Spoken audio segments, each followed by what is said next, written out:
Hi, I'm Cade Wade. And I'm Mystery. And together we're the Brofessionals. And this is a monumentous Let's Play, ladies and gentlemen, because we are starting a very legendary game, as they say. It is the Legend of Zelda.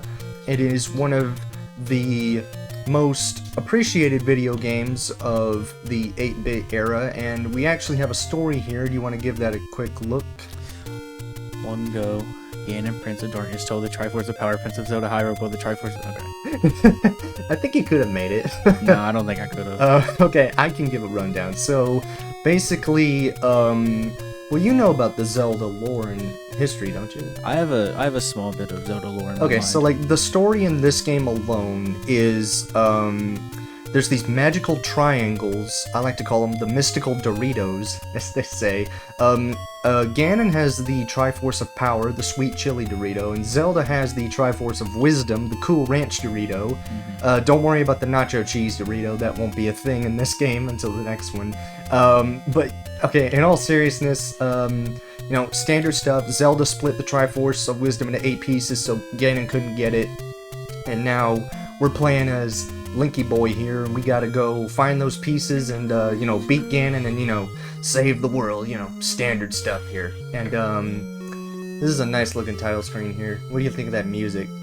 Music is very good. Yeah, that's like one of the most iconic parts of the game. But, so this is my selection screen here. I'm going to hit elimination mode here. And, an interesting thing here. What's the first thing you notice? There are multiple save files. Which means... it can store your data. Exactly, that is a big deal. Like, it was a very big deal at the time because, this game was one of the first games that allowed you to save your progress. And, you know, that was kind of like a crazy thing at the time. And an interesting thing is, do you actually know how that worked? No. In the terms of this game? I don't. Do you want to take, like, a guess? I really don't know. Could it be stored in, like, the RAM of the console? Well, interestingly, no, because, the way they saved your progress was they installed a battery directly into the cartridge, and the way it would work is that when you want to save, it would, you know, read the battery and write the memory on it, which is kind of an interesting way of saving progress, because...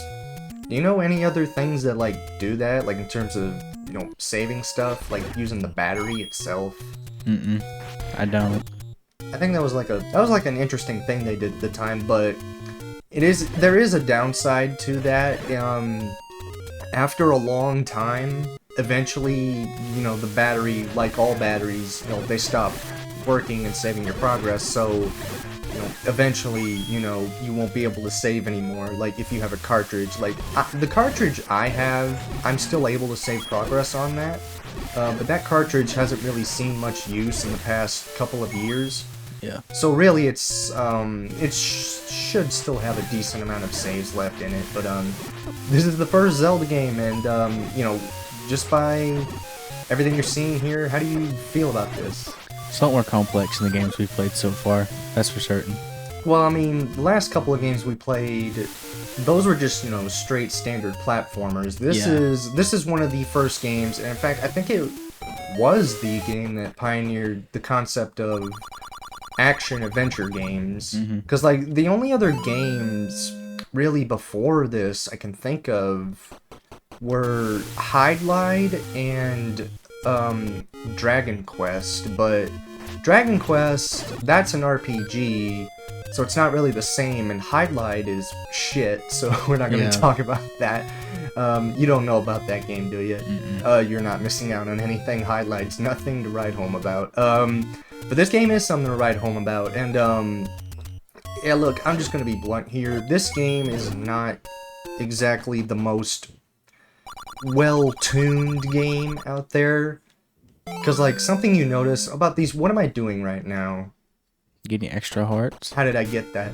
By bombing a random wall. Exactly, and that word you just said there, random, that's essentially a lot of this game's things, is that's something that really sucks, because, like, in the later Zelda games, they had, cracks in the wall where you can see stuff, and maybe, like, something was slightly out of place to where, like, you could tell, oh, that's something that's a little different. Maybe I should check it out. But, in this game, they didn't really bother to do that, and that kind of, makes the game a little cryptic. Well, not a little cryptic, it's actually really cryptic, and it's unfortunately something about this game that's not really aged very well, but I wouldn't go as far to say it's, like, bad. Like, would you say that's bad?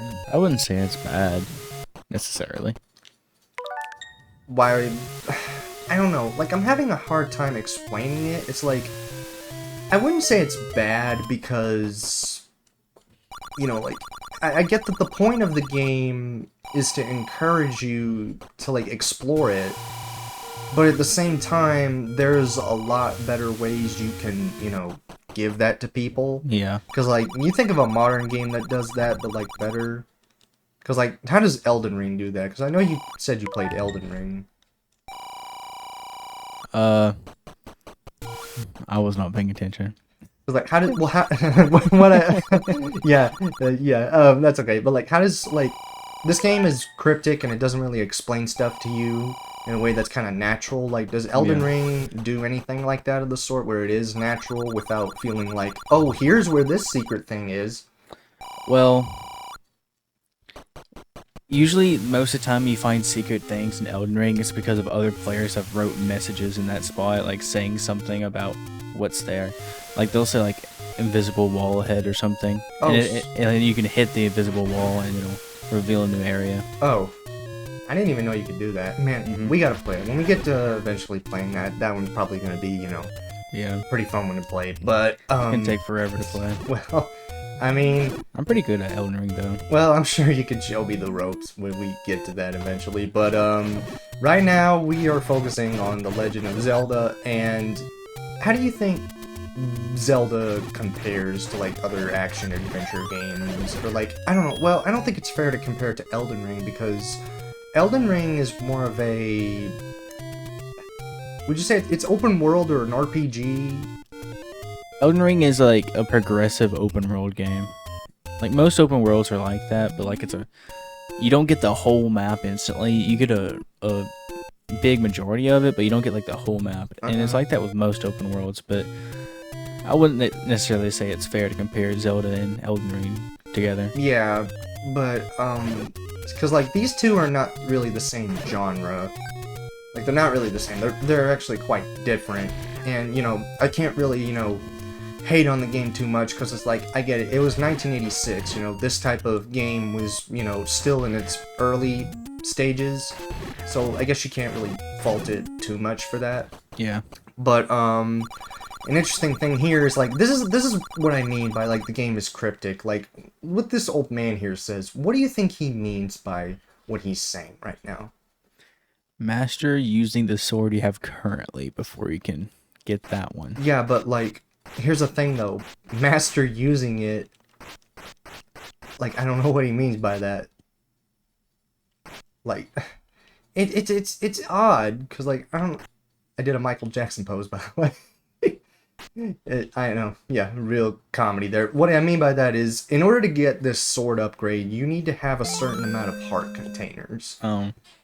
You see how that doesn't really... So it's kind of like the modern games. That's where the modern games got that from, isn't it?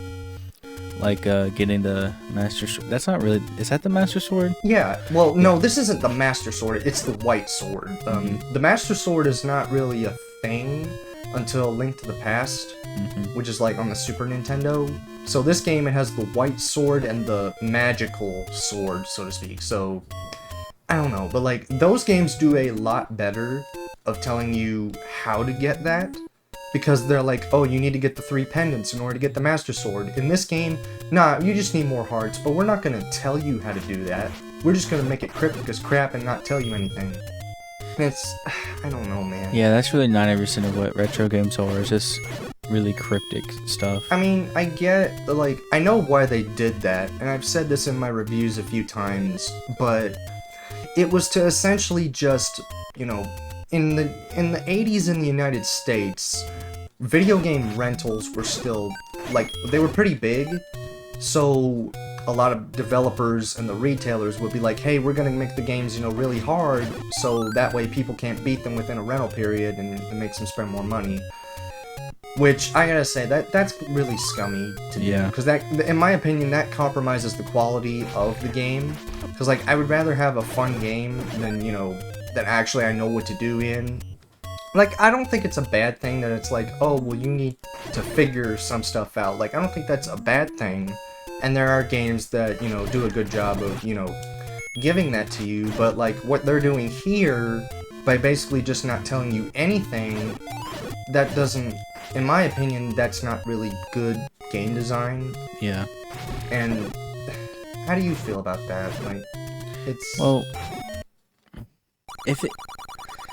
I get... It's understandable why they do it. They make more money, but it makes it really convoluted to play the game, and, like, I don't know. Yeah, I don't know, it just makes it less fun, and which is a shame, because, like, this game is, iconic, and, tons of people talk about it and stuff, and it's for good reason, too.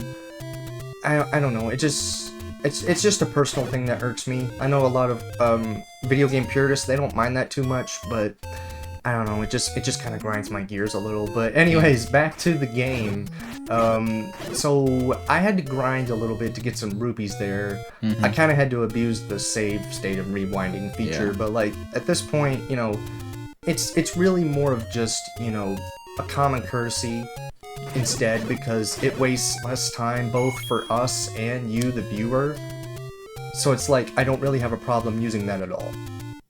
And we actually used those rupees to get the blue ring, which is a really good item. It cuts damage that you receive in half, which will be very helpful, especially in the second quest. But we're not doing the second quest today, because that is a whole can of worms, and we're not going to do that today. Yeah. So, did you know this game had a second quest? No. Yeah, it's kind of like an early version of New Game Plus. The way it works is that the dungeon maps are completely changed, and the locations where to find stuff is completely shuffled. So, I don't know, I guess there's some incentive to go ahead and try it, but, like, I don't know, you don't really get anything from it. Like, the only thing you get is just, like, a different text message at the end, but, like, at that point, that's not worth it. To spend another, what? If you know everything, where everything in the game is, this will only take you like 2 hours. But if you don't, and you spend a lot of time just looking around, it's gonna take you like a long time to find all that stuff. Yeah. And it's just not worth it, in my opinion. And see, another example, that wall did not at all look like it was bombable. That makes sense. But, the dungeons in this game, I don't actually mind the dungeons in this game. Like, I mean, they're nothing too special, it's simple, but, I actually like, that they at least tell you where to go. Like, there's maps in here. And, these guys are interesting because, beating them gives you, well, they gave me bombs, but that actually wasn't what I was looking for. And I actually know a decent amount of tricks to this game. I've played it a bunch, because, I don't think I've told you, this was really the only game in the series I was comfortable playing, because, and you've probably felt this too, like, you gotta be in a certain mood to play a Zelda game, you know what I mean? Because, like, it's a lot different from, like, Mario, where Mario, it doesn't take too long to just get through everything, but where Zelda, you actually have to, sit down and watch everything and understand what's going on, which... it's just a different kind of game, and I don't mind that every now and then. It just, I gotta invest a lot of time in that, and, depending on how I'm feeling, I won't really feel up to that on some days, because, like, that's probably a reason why, like, the backlogs tend to build up in games. Like, I'm assuming you have a backlog, right? Yeah. And how do you feel about, approaching that? Well, do you have a method for getting through that, or do you just take it one game at a time? I really just, like, I overplay certain games, and I get bored of them and tired of them because I've played them so much. I just can't play anymore. I just go to the next game. Yeah. That's kind of what a lot of people are going through. Like, sometimes you'll see those videos online where it's like, why gaming isn't fun anymore. It's not that it's not fun, it's just that you're playing the same thing all over again, dude. Like, just have some variety in your life. Like you can stop playing Fortnite for a second and enjoy a good Shantae game. Like, that's a good, I don't know if that's a good comparison, but the Shantae games are pretty good. So, this is the first boss, Aquamentus here. Literally, since I had a lot of the good stuff here, look how easy it is for me to kill this guy. Wow. Yeah. So, you know, one thing I like in this game that kind of the other Zelda games stray away from is that in the later games, if you want to get a heart container, you have to find pieces of it. And I don't know if it's just a me thing. I was never really a fan of that change. I kind of preferred, like, you find the whole thing. And I get the point of it is to explore the world, because, like, why else would you go out in the world and find stuff? And, you know, that's fine. It's just that, you know, it's just less time. Because, like, most of the time when you're going to find that stuff, you gotta take a break from the main game, and, you know, sometimes you just forget about stuff. And, I don't know, I don't mind that sometimes. Like, when I play Breath of the Wild, I don't mind going out looking for everything. It's just all, you know, again, you gotta be in the right mood to play that kind of thing, and, you know, it's rare when that comes up, but, I don't know, I'm in the right mood to play this game, I would say. And, have you ever actually played this? No, I think I got to the first dungeon. I kind of got stuck there. Yeah. And I can see why, because I'm assuming you weren't playing with a guide. No. Yeah. You're not gonna get very far without a guide. Like, these types of games were the reason why Nintendo Power was made, and, it's actually pretty decent. I've been wanting to get my hand on some of those old magazines. Like, I remember when gaming manuals and magazines were still, you know, a thing. I mean, they still exist, but, you know, getting a strategy guide, it felt like you had, like, in your hands all the secrets to everything. And Yeah. And I don't know why. It just felt good to use a strategy guide. And I think I still have a few... I think I still have a few strategy guides left. I think one of them is the Mario and Luigi Dream Team one. Yeah, I have that one too. And the Yokai Watch book. I don't think I have that one. For a while, I lost it, and I didn't know where it was until my aunt told me, hey, I just found this book at my house. Is this yours? And I'm like, how did I lose this? I don't know. Sometimes these things just pop up in the most random places sometimes. I didn't think there's... I just now remembered that I had the Mario and Luigi Dream Team book. I didn't realize that, like, that book is thick. I don't remember there being that much stuff to the game. Yeah, it's a thick book. I mean, that game is pretty big. Like, it was one of the... At the time, it was one of the biggest games I ever sunk that most amount of time in. Those games are really good. It was a very surreal game, looking back at it. Yeah. You know they made, a new one, right? They did? Yeah, Brothership. Mario and Luigi Brothership for the Switch. I actually played it. It's actually really good. And it's a little slow at the start, but, you know, it gets pretty fun the more you play it. Like, I get a lot of Dream Team vibes from the game. I don't know why. Maybe it's just because of that art style, but I like the Mario and Luigi games. They were, pretty fun to play. And, I'm actually going to take a death here. Well, I mean, if I could. It's like, oh wait, well, no, actually there's a shop down here somewhere. Because, like, what I have here is a bunch of rupees, and there's a few items that are on my must-have list. And, a few of them are the red potion, the big shield, the arrow, and the blue candle, because a lot of them are, you know, required to beat the game, and, you know, since I have a lot of money now, I can go get those. But, I don't know, games like these, I'm more worried about recording commentaries for, because, you know, they are longer. Yeah. So, eventually, I'm worried we're gonna run out of stuff to say.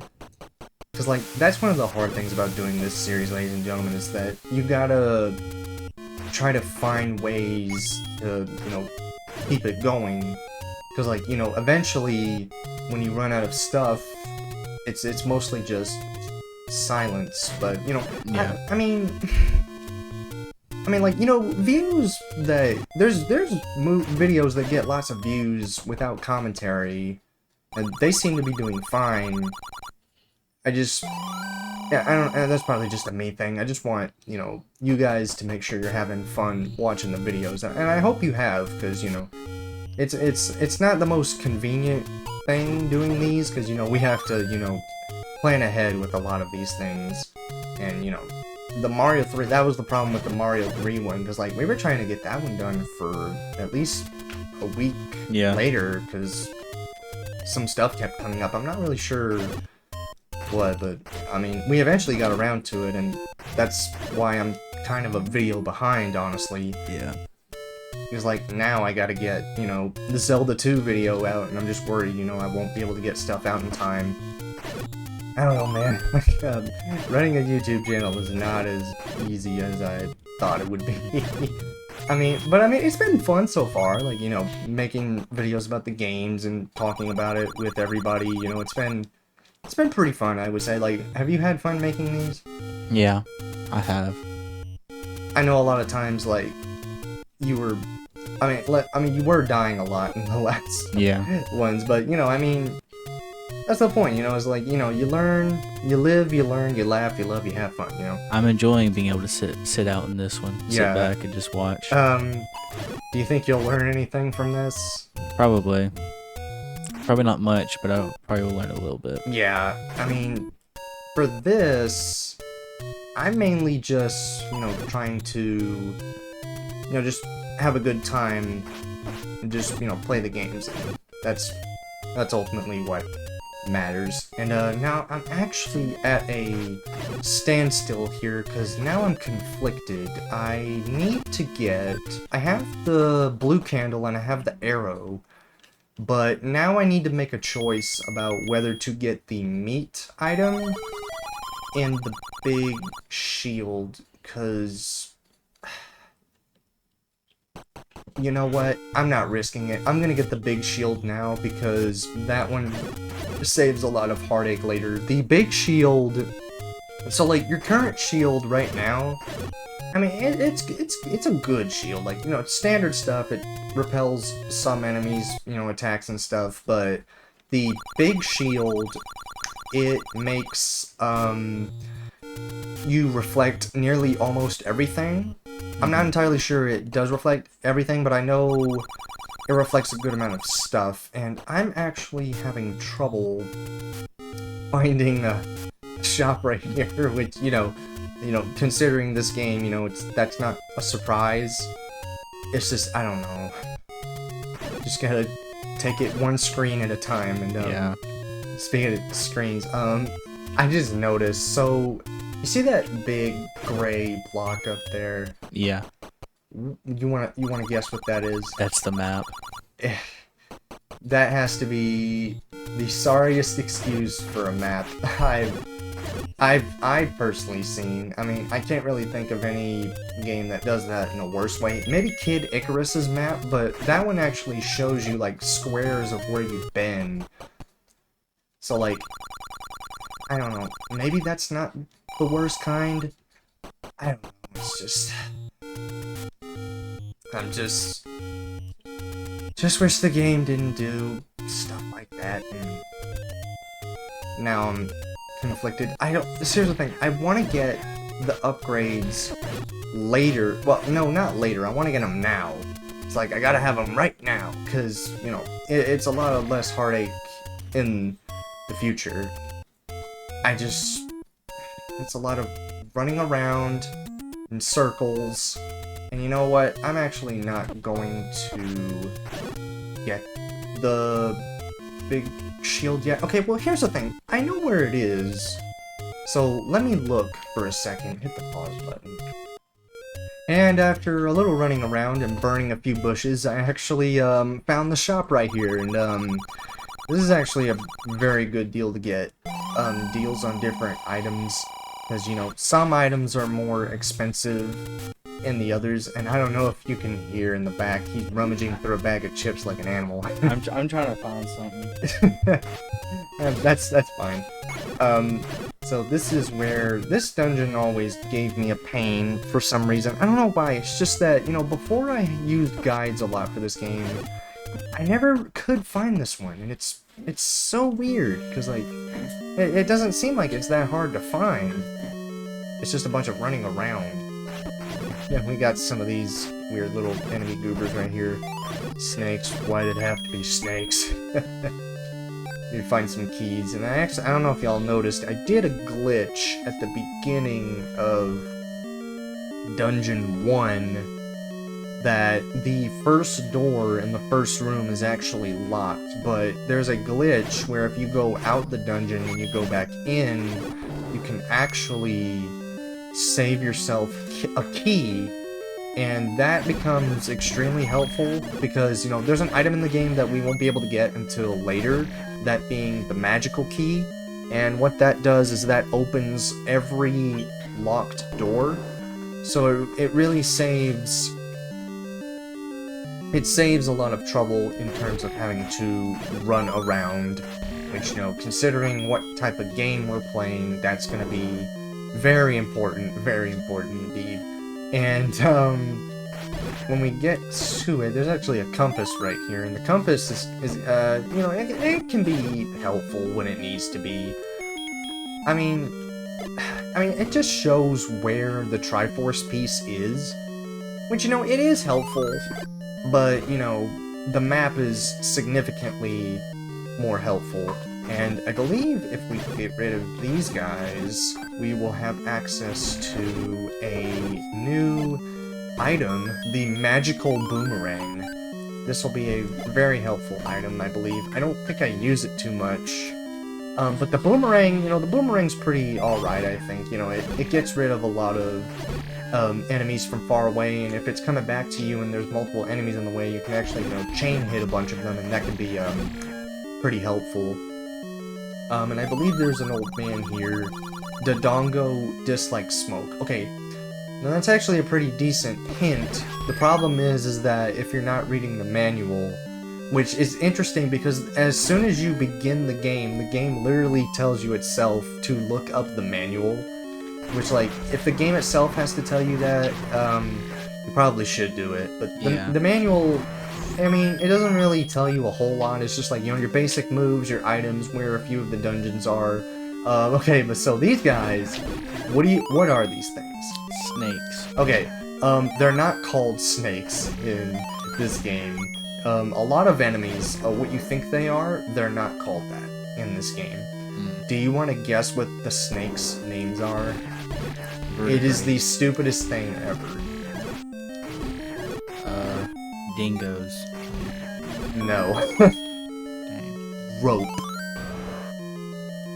I mean, yeah. Why? I don't know, because they're shaped like a rope. But that's just so weird.